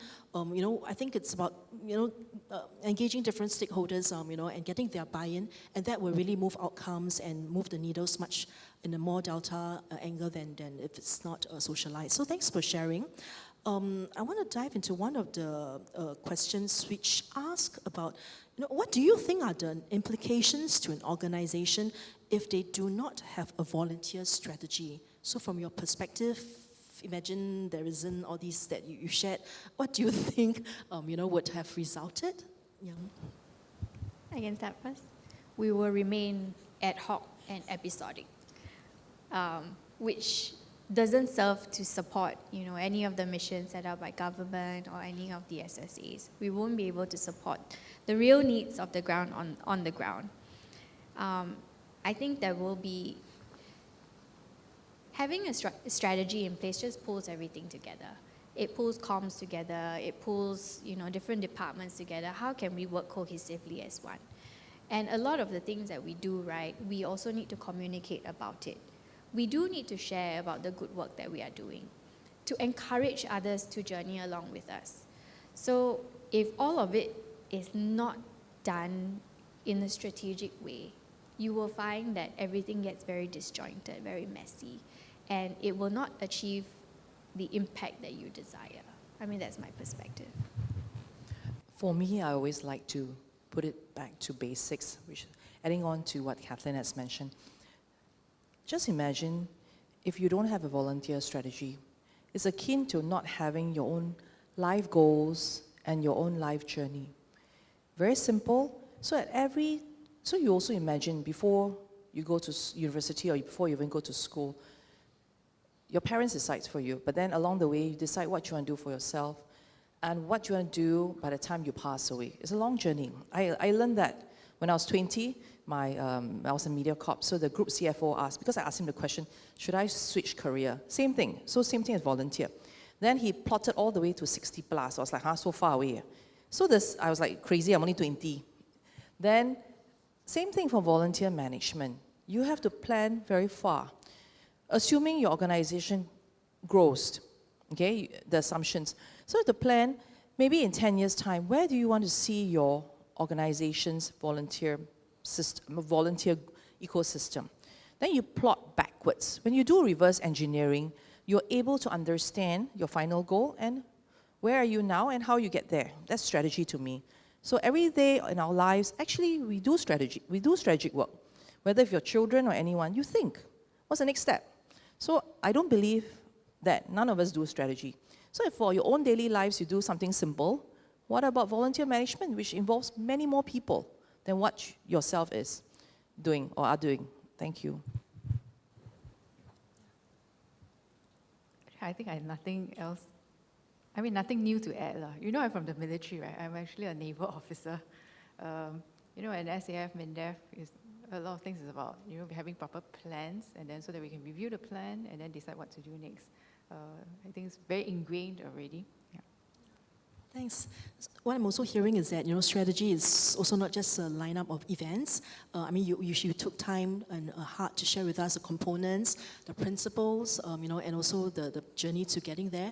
But what I'm hearing in you sharing to this question is that having that volunteer strategy has helped your organization to accelerate the outcomes, to get the correct outcomes at the end of the day, which is what our society needs, and to take Singapore and Singaporeans forward. So thanks for sharing. We have one question really about numbers and about numbers. We talk about some data that you shared, because the volunteer strategy is really just a list of things that we want to achieve, the mission. But I'm hearing that it's also coupled and blended with some kind of accountability and measurement as what you shared, and that will make a more holistic, robust volunteer strategy that has an engine, that has a compass, to know what is that dashboard that we want to really drive. So for some of us who may be struggling to really build that volunteer strategy of that standard or of that multifaceted component, breaking free from perhaps a timeline or events or program-centric content. What would be some of your guidance to us in the part about data, measurement, KPIs, which sometimes can be a bit, perhaps sometimes stressful to some, or it's there is no means to measure for now. How can we still kickstart that, or work on that in face of these normal challenges, but it's still important to have those there. Okay, maybe to me, if you look at volunteer management, volunteers is a talent pool. How does your organization manage HR? So it's actually the same. So the principles of managing volunteers is the same principles as managing HR. Why? They're humans. So if you look at human HR department, what do you have? Or rather the components of HR. You have recruitment, learning and development, data analytics of HR. You also have a few more. Com and Ben, which volunteer management doesn't have. But you have benefits, okay? What kind of benefits, incidental, etc. Then you have intangible benefits as a subset of it. So actually, volunteer management is a very structured division, if you look carefully. So all because you're dealing with people. So same principles apply. So the appreciation, the compensation and Ben also includes your appreciation as well as your recognition, which is appreciation, recognition of staff, appreciation, recognition of volunteers. So if you do the parallel mapping of volunteer management to HR, you get the answer. So actually, to us, it's a very straightforward thing. The other thing I personally noted in the social service sector, for the purposes of management, we notice that often, volunteer management is often placed together with fundraising. But actually, both requires opposite skill sets. Fundraising is very much a sales department function. Okay, it's actually inverted pyramid. You start with many clients, then you make sure that it closes at the one client money. Now, volunteer management is the opposite. You start with one person, you go to many base. So I always ask the question, why is it we always have the same person, same head in charge of VM, volunteer management, and basically fundraising? It doesn't make sense. It's a direct opposite. So this person is not able to split himself. It's a direct opposite nature. So if you hire for fundraising, this person should not be handling volunteer management because the mindset is different. The training is different. So that's something that we noted. So that's why usually if you put this under the same department or same division, one side will succeed, the other side will fail. Likely, but of course there are success stories, and also depending on the staff that you put as a sub-heads. So that's also depending on the organizational strength. Thank you. Thanks for that. I actually really appreciate from a corporate perspective, if I'm talking about volunteerism, it's like the cross-selling right? And if my boss would tell me, Kat, we are a people business. So we have a lot of assets and our assets are people. We don't have a lot of money to give away. So, that is the same spiel I go to our SSAs. And where I can, I will help to support, and I feel that actually that is part of deepening that relationship, right? But I do appreciate actually not so much cross-selling of fundraising and volunteerism and actually, sticking to the purpose of why we're discussing lah. But understand the needs on the ground. I really also resonate with what you said about it being how you manage people, because I feel that is exactly what it is, right? And I think on the corporate perspective as well, that's the same thing. We talk about leveraging, there is org level KPIs, and then and it's not just volunteer numbers, it's not just lives impacted, it's employee engagement. How do they feel about being with an organization that is supporting society? Do they feel empowered to go out and do the same? And things like that. But we also then, how do we ingrain some of this into performance management at the individual level? How are you actually living out our purpose in the work that you do? Not just the work that is revenue generating, but the non-revenue generating side of it. Do you do training and development for our staff? Do you give back by means of volunteering? So there are many different levers within an organization that we play with to encourage volunteerism. And I think there's always the discussion around how do we go from one-off volunteering to repeat volunteerism. That is the next hurdle, right? And that one is one that's really difficult to overcome in my perspective, and we are still working on that. We are working on turning one-time volunteers into repeat volunteers so that they do volunteer multiple times a year. So what are some of the things that can encourage that? We are also trying to work on internally. I'll maybe handle the question about data, right? How do we go about doing it? I think you can't collect every data, so you have to be very clear yourselves, what exactly is the desired outcome, and try to measure those. Not every outcome is easy to measure. Sometimes you go by, those that I showed just now, for example, are usually self-reported lah. I think I understand better. There's the pre and post, did your program deliver the impact as desired? That's something that you can measure. Sometimes behavioral indicators like repeat volunteers, it could be one. I remember speaking to Iju. Iju is from DCS, managing a new volunteer program because we are creating museum guides and volunteers for the Singapore Discovery Centre as well as the Navy Museum. And we do hope that these volunteers find the program useful such that they will come back to us. We haven't exactly figured out the space of what to measure, but this is an area that we're also looking at. I think don't overdo it lah, because not everything that is important can be measured too. Yeah, we give it a try, and then you take from there. Yeah, I so resonate with what Jerica is saying. I think when we think about the word volunteer strategy, sometimes it may seem like an elephant, a big, humongous task, but thanks for breaking it down for all of us, on the components, and it's always good to start simple indeed.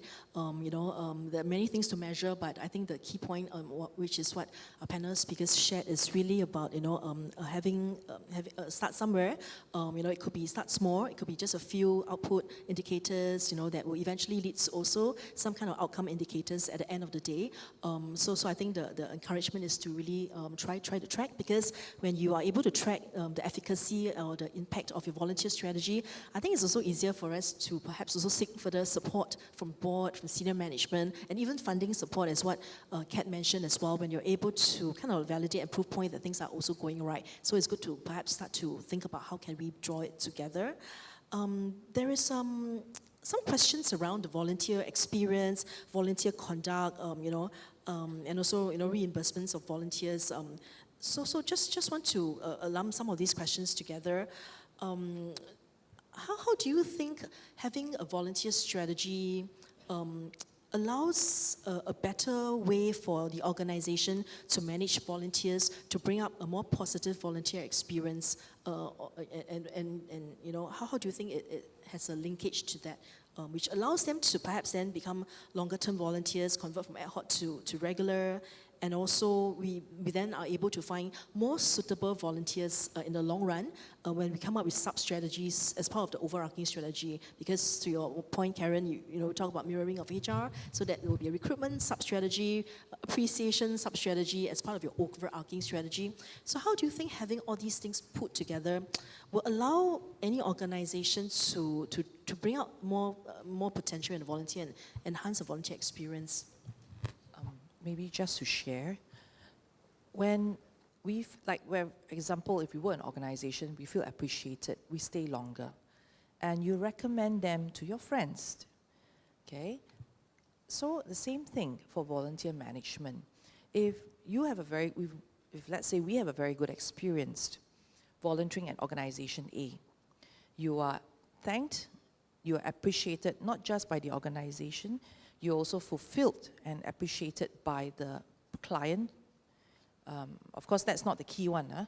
And also on top of that, the organization runs activities to let you have peer support. You need peer support because when we do service, it's hard and challenging. You may have hard and challenging clients. You may have a bad day. You need friends, like in any organization, any family, you need friends and family to support you. So the question is, in volunteer management, who is your friend, who's your family? Of course, not your blood family. Then will become your developed family, which is your volunteer management family, whether it's by the staff or the extended volunteers. So those are things. Then, of course, the other one is the bonding and the gathering where everybody comes together because there is strength in numbers. There is unity in numbers. Maybe just to share. To put it very simply, all these things that you hear from us, we don't actually need to come down physically to do it. We can go online, we can find individual courses and do it ourselves. But why do we come down together? It's because of that connection, the human experience, getting to know people, make friends, follow up from there. And it's also the human energy. Because when in this room, in this space, you feel the energy bouncing off one another. You feel it.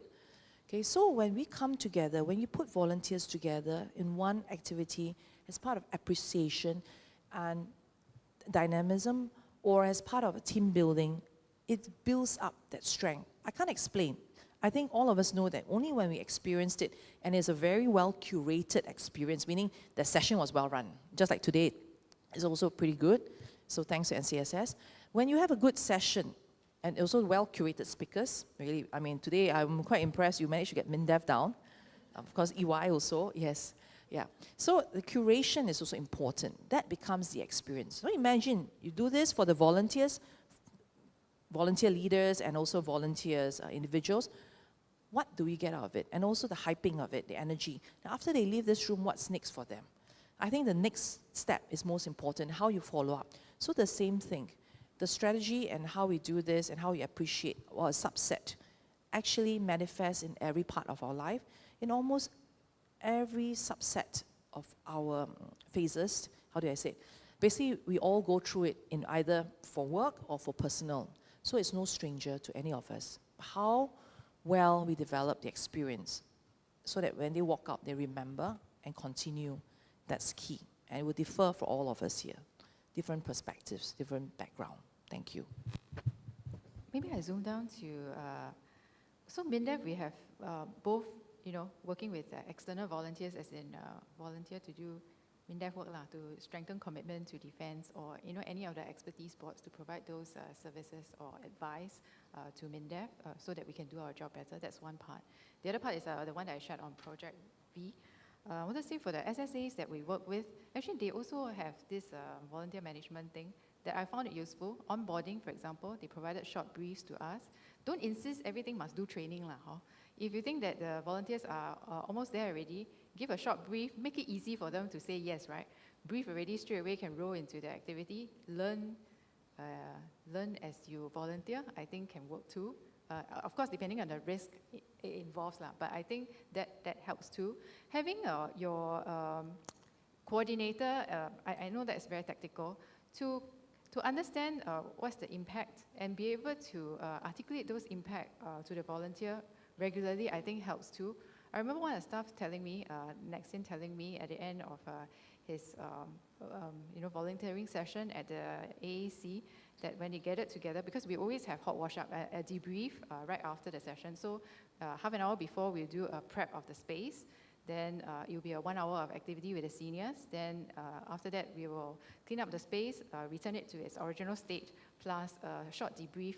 And I remember after one of the sessions, the coordinator actually tell them, well, it's only 1 hour of your time. It may mean a lot to the seniors who are there. So I thought that was a useful feedback that my team remembered and actually conveyed back to me. So don't underestimate those little parts that you can do to enhance the volunteer experience.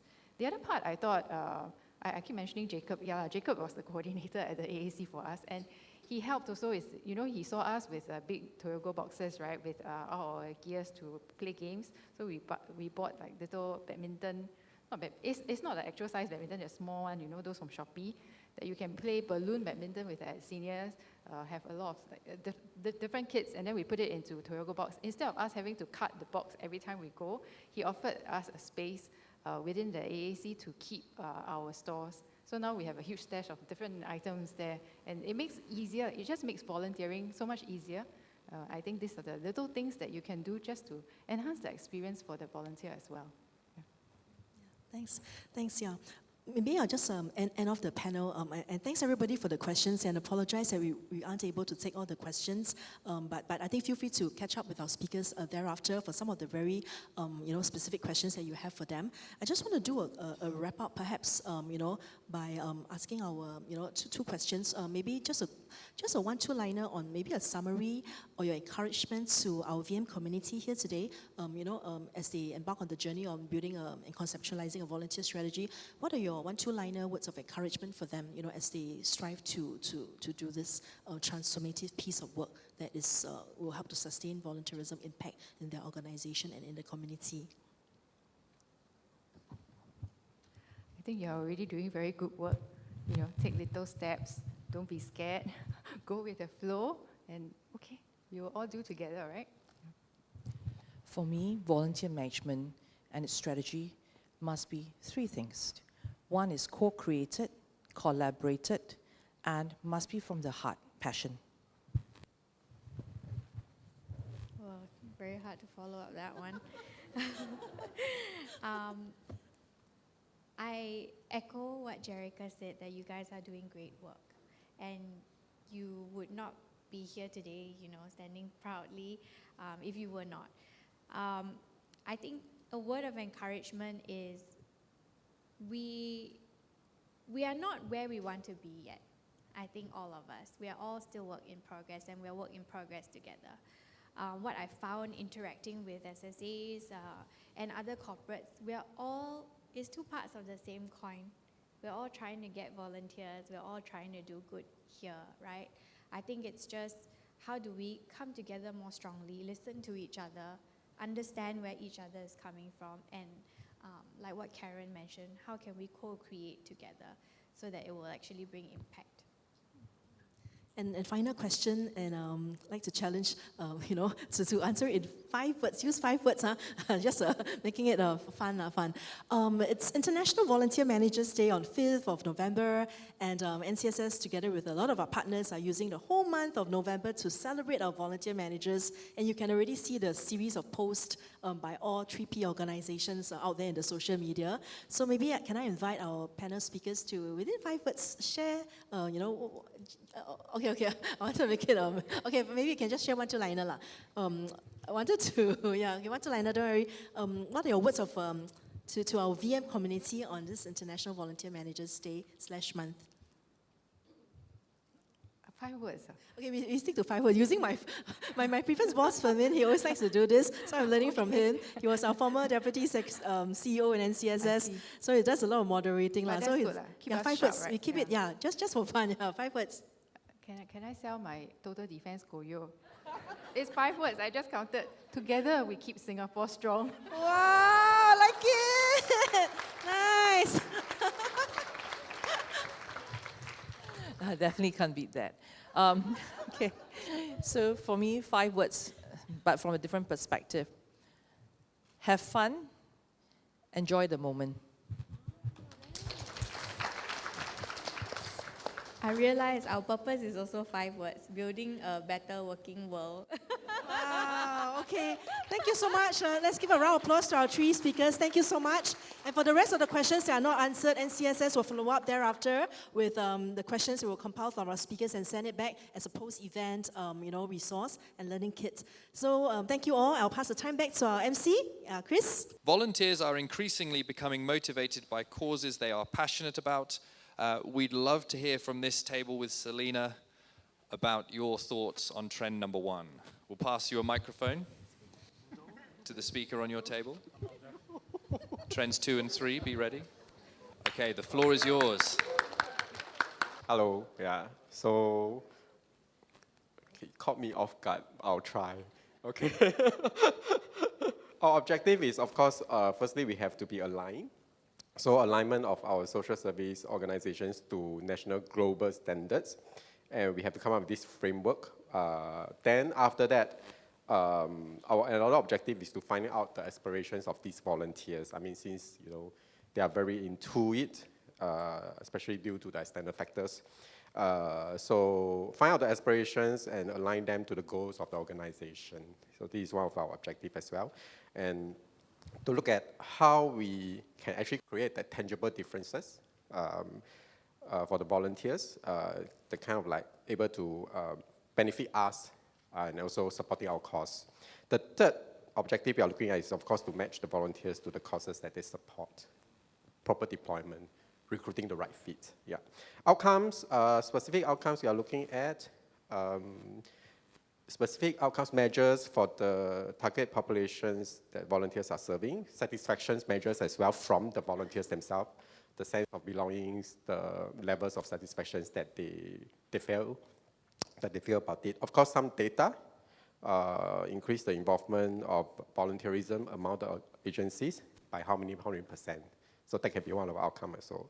Action-wise, we thinking of, to shape the narrative of content to publish to targeted audience, which means by doing public outreach, public educations, as well as maybe collaborations or partnership with other, the SSA, or even other public agencies, or even private agencies. Of course, if let's say there's a need, our action is also looking at volunteer role redesign. So if let's say our current role, we can actually redesign to better fit the community needs. So why not? Yeah, so this is our plans. Yeah, thank you. Thank you very much. Let's give them a round of applause.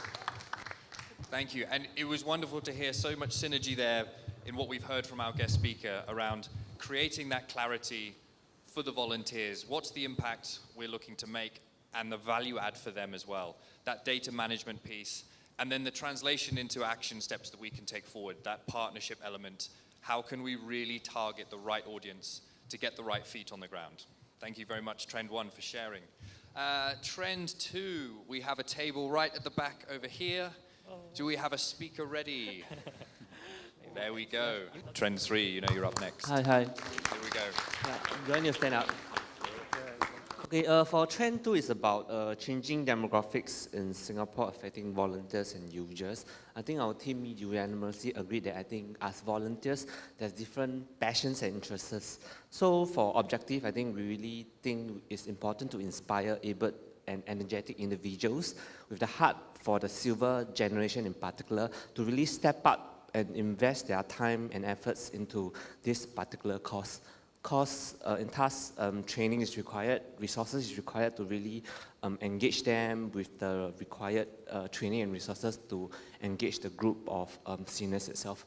Key outcomes for point number 2, there's 5, really about how can we increase the number of volunteers, expansion of volunteers, increase the ways of active aging lifestyle itself, and also co-creation of programs with seniors in particular.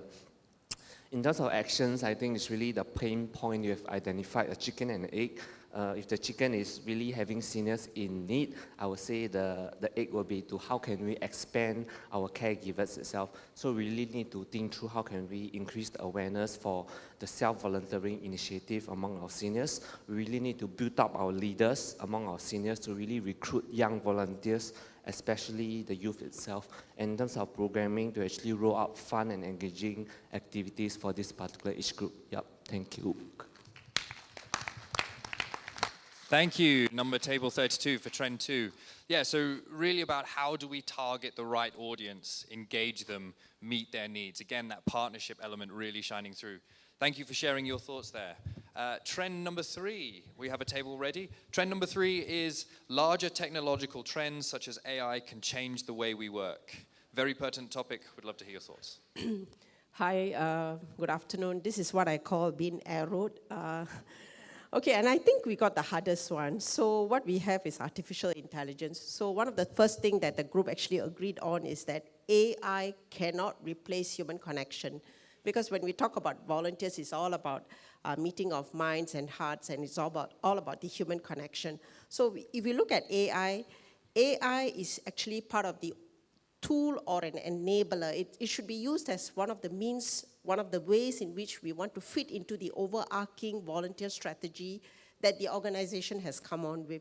So we must learn how to use AI to harness and value add to our volunteer strategy. So one of the things that we look at is AI as an enabler.